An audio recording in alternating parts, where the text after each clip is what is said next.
સહકારી બેંકની ચૂંટણી માટે મતદાનનો પ્રારંભ થઈ ચૂક્યો છે। કડવા પટેલ સમાજની વાડી ખાતે મતદાન પૂરજોશમાં ચાલી રહ્યું છે। ગોંડલના પૂર્વ ધારાસભ્ય જયરાજસિંહે મતદાન કર્યું છે। ધારાસભ્ય ગીતાબા જાડેજાએ પણ મતદાન કર્યું છે। ભાજપ અને અપક્ષ સહિત કુલ 23 ઉમેદવારો મેદાનમાં છે। ભાજપ પ્રેરિત પ્રગતિશીલ પેનલમાં 11 ઉમેદવાર છે। ભાજપમાંથી ગોંડલના ગણેશ જાડેજા ચૂંટણી મેદાનમાં છે। ગણેશ જાડેજા હાલ જૂનાગઢ જેલમાં બંધ છે। નાગરિક બેંકના 58,000થી વધુ સભાસદો મતદાન કરશે તો પૂરજોશમાં મતદાન ચાલી રહ્યું છે। ગોંડલ ખાતે કડવા પટેલ સમાજની વાડીમાં મતદાન ચાલી રહ્યું છે। ગોંડલ નાગરિક સહકારી બેંકની ચૂંટણી માટે મતદાન હાલ પૂરજોશમાં ચાલી રહ્યું છે। ગોંડલના પૂર્વ ધારાસભ્ય જયરાજસિંહ જાડેજાએ મતદાન કર્યું છે તો ધારાસભ્ય ગીતાબા જાડેજાએ પણ મતદાન કર્યું છે। ગોંડલ નાગરિક સહકારી બેંકની જે ચૂંટણી છે તે આજે પ્રક્રિયા પૂરજોશમાં ચાલી રહી છે। સભાસદોમાં જે છે તે મતદાન માટેનો પણ જે ઉત્સાહ છે તે ભરપૂર જોવા મળી રહ્યો છે। ખાસ કરીને જે અગ્રણી નેતાઓ સહિતના લોકો જે છે તે આજે આ મતદાન કરવા માટે અહીં પહોંચ્યા છે।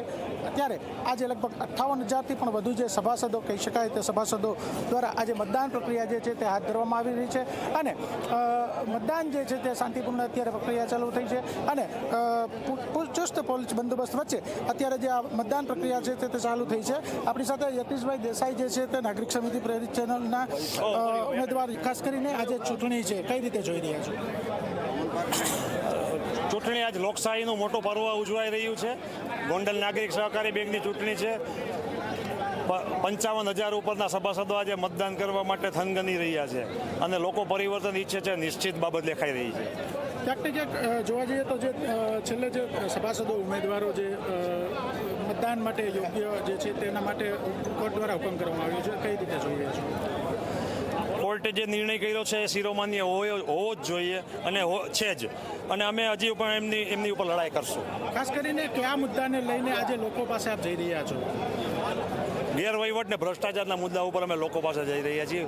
5 વર્ષના શાસનમાં એમણે જે ગેરવહીવટ કર્યો છે, ભ્રષ્ટાચાર કર્યો છે, લોકોની નજર સમક્ષ છે। તો ખાસ કરીને ભ્રષ્ટાચારની વાત કરીએ તો કયા મુદ્દા? બાલાશ્રમની દીકરીને 10 લાખ રૂપિયાના સોનાના દાગીના આપવામાં ભ્રષ્ટાચાર કર્યો, એમાં પોલીસ ફરિયાદ થઈ। બેંકના હોદ્દેદારો, બેંકના કર્મચારીઓ એની સામે પોલીસ ફરિયાદ થઈ, બધા જેલમાં પણ છે એવા આ મુદ્દો છે। એ ઉપરાંત બેંકનું બિલ્ડિંગ પર્યાપ્ત બિલ્ડિંગ છે તેમ છતાં પણ 9 કરોડના ખર્ચે નવું બિલ્ડિંગ બનાવવું એ ભ્રષ્ટાચાર નથી તો બીજું શું છે? અને બેંકના પૈસાનું ધોવાણ કરવું એ એક જ નિશ્ચય લઈને આ લોકો બેઠા છે। તો આ હતા યતીશભાઈ જે જણાવી રહ્યા છે કે જે તેમની પેનલ દ્વારા અત્યારે જે છેલ્લા 5 વર્ષમાં જે શાસનમાં વહીવટ થયો છે તેના મુદ્દાને લઈ અને તેઓ જે છે તે વચ્ચે રહ્યા છે। ત્યારે હાલના નાગરિક બેંકના ચેરમેન અને ભાજપ પ્રેરિત પેનલના ઉમેદવાર અશોકભાઈ પીપળિયા આપણી સાથે છે। અશોકભાઈ, આજે જે નાગરિક બેંકની જે ચૂંટણી છે કઈ રીતે જોઈ રહ્યા છો આપ? આજની આ નાગરિક બેંકની ચૂંટણી તમે જોવો છો અતિશય ઉત્સાહપૂર્વક અને માનભેર ગ્રામ્ય વિસ્તાર અને શહેરી વિસ્તારમાંથી મતદાન કરવા આપ જોઈ રહ્યા છો કે કેટલી બહોળી સંખ્યામાં લોકો ઉમટી પડ્યા છે મતદાન કરવા। ખાસ કરીને કોંગ્રેસ પ્રેરિત ઉમેદવાર યતીશભાઈ દ્વારા આક્ષેપ કરવામાં આવ્યો છે ક્યાંક ને ક્યાંક સોનાના દાગીનાને લઈને, એને લઈને શું કહેશો? જ્યારે સોનાના દાગીનાની વાત આવે છે ત્યારે એ લોકો એમની સાથે છે અત્યારે અને આવો કોઈ બનાવ છે નહીં અને કદાચ ચૂંટણીમાં આક્ષેપ પ્રત્યાક્ષેપ તો થયા કરે પણ અમે તો જનતાની સામે કામના નામનો મત લેવા આવ્યા છે। છેલ્લા 5 વર્ષનું સરવૈયું સાથે નીકળ્યા છે અને 5 વર્ષમાં 100 કરોડની માતબાર ફિક્સ ડિપોઝિટ આ બતાવે છે કે બેંકની વિશ્વસનીયતા। ખાસ કરીને ધારાસભ્ય પુત્ર ગણેશભાઈ જે છે તે હયાત નથી તો એને કઈ રીતે આપ જોઈ રહ્યા છો? આ પંથકમાં ગોંડલ તાલુકામાં જયરાજસિંહ પરિવારનું એક બહુમૂલ્ય યોગદાન છે એટલે હોશભેર ગ્રામ્ય અને લોકોએ કીધેલું છે કે તમે ઉમેદવારી નોંધાવો અને ઉમેદવારી નોંધાવ્યા પછી ગ્રામ્ય અને મતદારોએ ખંભી લીધું છે કે અમે એને ગણેશભાઈને જ્યાં છે ત્યાં બેઠા બેઠા ચૂંટાવી દેશું। જીતના વિશ્વાસને લઈને શું કહેશો? જીતના વિશ્વાસમાં તો હવે તમને બહુમાં બહુ તો 10 કલાક પછી રિઝલ્ટ સામે છે।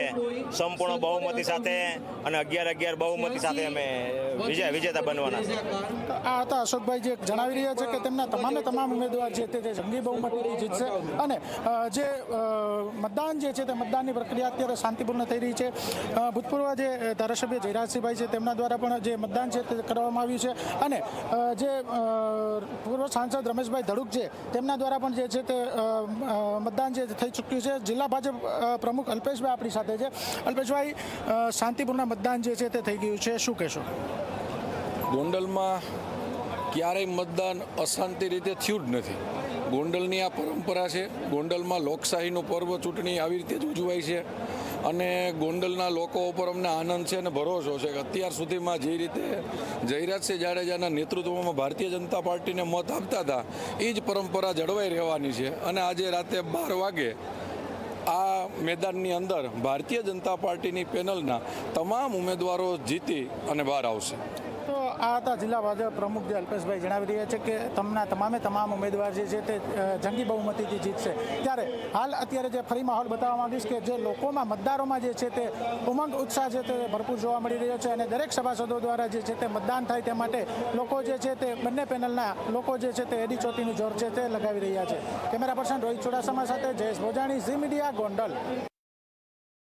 ગોંડલ નાગરિક સહકારી બેંકની જે ચૂંટણી જે છે તેને 2 કલાકથી પણ વધુ સમય છે તે વીતી ચૂક્યો છે અને મતદારોમાં પણ ઉત્સાહ જે છે પણ મતદાન માટે ઉત્સાહભેર જોડાયો છે. ત્યારે ગોંડલના ધારાસભ્ય શ્રી ગીતાબા જાડેજા પણ અત્યારે પોતાનો મતાધિકારનો ઉપયોગ કરવા માટે પહોંચ્યા છે અને તે મતદાન કરવા માટે અત્યારે છે તે પહોંચી રહ્યા છે અને જે મતદાન પ્રક્રિયા જે છે તે શાંતિપૂર્ણ થાય તે માટે અત્યારે મતદાનની વ્યવસ્થા છે તે પણ જળવાઈ છે અને ગીતાબા જાડેજા જે છે તેમના દ્વારા અત્યારે મતદાન જે છે તે મતદાન કરવામાં આવી રહ્યું છે અને હાલ પણ લોકોમાં જે છે તે ઉમંગ જે છે તે જોવા મળી રહ્યો છે અને જે લોકો છે તે લોકોમાં પણ અત્યારે ઉત્સાહપૂર્વક મતદાન છે તે કાર્યવાહી કરવામાં આવી રહી છે. ત્યારે આપણી સાથે ધારાસભ્ય શ્રી ગીતાબા આપણી સાથે છે. ગીતાબા, ખાસ કરીને વાત કરીએ તો નાગરિક સહકારી બેંકની ચૂંટણી કઈ રીતે જોઈ રહ્યા છો? નાગરિક સહકારી બેંકની આજ રોજ ચૂંટણી છે. આજે અમારા ભાજપ પ્રેરિત જે 11 ઉમેદવારો છે 11 ઉમેદવારોની જીત નિશ્ચિત છે અને ગોંડલના તમામ મતદારો જે સભાસદોમાં સભ્ય છે એ બધાય ઉમળકાભેરે આજે મતદાન કરી રહ્યા છે અને સૌનો ભાજપ પ્રેરિત જે પેનલ છે એનો સારામાં સારો સપોર્ટ સૌ લોકોનો છે અને અમારી જીત નિશ્ચિત છે. ખાસ કરીને ગીતાભાઈ વાત કરીએ તો આપનો પુત્ર ગણેશભાઈ જે છે તે પહેલીવાર ચૂંટણી લડી રહ્યા છે, એને લઈને શું કહેશો? હા, સ્વાભાવિક છે કે ઉમેદવારી નોંધાવી એ સૌનો હક હોય છે. લોકશાહી હોય કે ધારાસભાની ચૂંટણી હોય તો જેલમાંથી બધાય પણ ઉમેદવારી નોંધાવી શકે છે. એ જ રીતે ગણેશે પણ ઉમેદવારી નોંધાવી છે અને ગણેશ તે પોતે અને અમારા પરિવારથી નહીં પણ લોકોથી અને અમારા સપોર્ટરે ગણેશને ઊભો રાખ્યો છે અને એ લોકોને અમને કીધું છે કે ગણેશભાઈની જીત નિશ્ચિત છે અને સૌ લોકોના હૃદયમાં ગણેશનું સ્થાન છે અને સૌ લોકોએ જ ગણેશને લડવા માટે તૈયાર કરેલો છે. ગણેશભાઈની સેવાકીય પ્રવૃત્તિ જે અત્યાર સુધી અવિરત રહી છે, ત્યારે એને લઈને શું કહેશો? ગણેશની સેવાકીય પ્રવૃત્તિ અવિરત રહી છે એ તો પૂર્ણ ગુજરાત જાણે છે. મારે ન કહેવાનું હોય, ગોંડલની જનતાને કહેવાનું હોય. તો આ હતા ધારાસભ્ય શ્રી ગીતાબા જાડેજા જણાવી રહ્યા છે કે આજે જે ચૂંટણી છે તે ચૂંટણીમાં અત્યારે તેમના ભાજપ જે 11 ઉમેદવાર છે તેમનું જંગી બહુમતીથી છે તે વિજય થશે.